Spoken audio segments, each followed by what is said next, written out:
श्री स्वामी समर्थ. स्वागत आहे तुमचं स्वामीनिष्ठा या आपल्या यूट्यूब चॅनलमध्ये. स्वामी कृपेने तुमचा आजचा दिवस शुभ जावो व तुमच्या मनातील सर्व चांगल्या इच्छा पूर्ण होवोत हीच स्वामींचरणी प्रार्थना करते आणि आजच्या या व्हिडिओला सुरुवात करते. भगवान शिवशंकर यांना भोलेनाथ म्हटलं जातं कारण शिवशंकर भक्तांवर लवकर प्रसन्न होतात. भक्तांच्या इच्छा ते लवकर पूर्ण करतात अशी धारणा आहे. त्यामुळे भक्तगण त्यांची पूजा विधी करण्याची एकही संधी सोडत नाहीत. भगवान शिवांचा आशीर्वाद असला की दुःखाची तीव्रता कमी होते, तसेच जीवनातील अडचणीवर मात करण्यासाठी मार्ग सापडतो. हिंदू शास्त्रानुसार कोणताही भाविक शिवाची कृष्ण आणि शुक्ल पक्षातील त्रयोदशीला म्हणजेच प्रदोष असताना पूजाविधी करतो तेव्हा त्याला लवकर त्याची फलप्राप्ती होते. जीवनातील अनेक समस्यांचं सहज समाधान होतं. त्यामुळे प्रदोषाच्या दिवशी शिवभक्त न चुकता शिवाची पूजा करतात.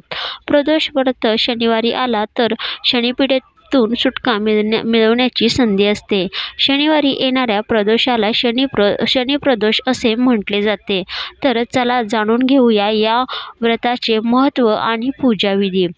शनी प्रदोषाच्या दिवशी जातकाने सकाळी लवकर उठून स्नान करावे आणि पूजा करावी.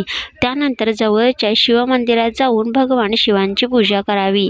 संध्याकाळी प्रदोष काळात पुन्हा स्नान करून मंदिरात जावे. शिवलिंगावर गंगाजल, फुले, फळे, दीप, धूप, बेलपत्र, शमीपत्र, भस्म, चंदन अर्पण करावे. यानंतर प्रदोष व्रताची कथा वाचावी. महादेवांची आरती करून आपल्या इच्छित मनोकामनेसाठी प्रार्थना करावी. शनिप्रदोष या शुभदिनी शिवार्चन करून शनिदेवास प्रिय असलेले तीळ दान करावे. शिव शनीची आदिदेवता असल्याने तिळाच्या तेलाने परमेश्वराची आराधना केली असता शनिदेवाच्या बाधेपासून निवृत्ती होते. शनिवारी प्रदोष समयी शिवाराधना केल्यास समस्त कर्म दोषरहित होऊन आपणास सुख शांती लाभते.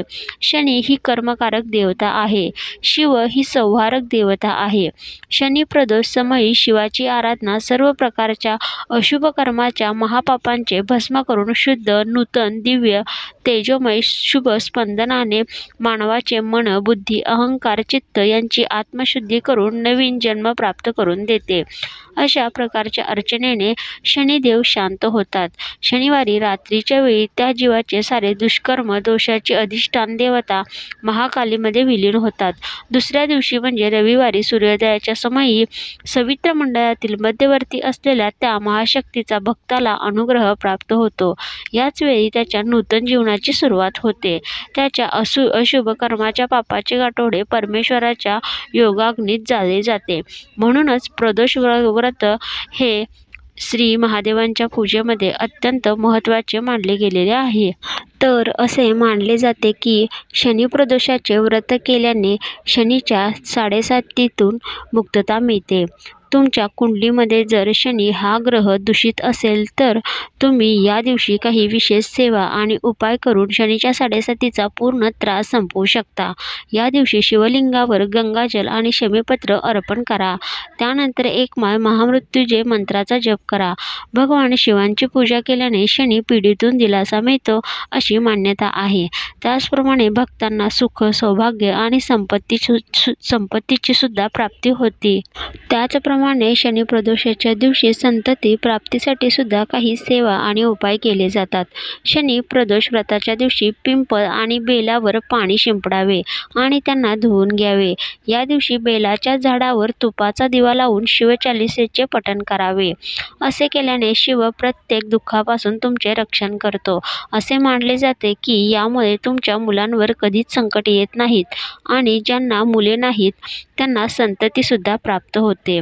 जर तुम्हाला शनिदेवाच्या अशुभ प्रभावाने त्रास होत असेल तर शनी त्रयोदशीच्या दिवशी उडीद डाळ, काळ्या रंगाचे जोडे, काळे तीळ, उडीद, खिचडी, छत्री आणि घोंगडी इत्यादी दान करा. यामुळे सुद्धा शनिदोष दूर होतो.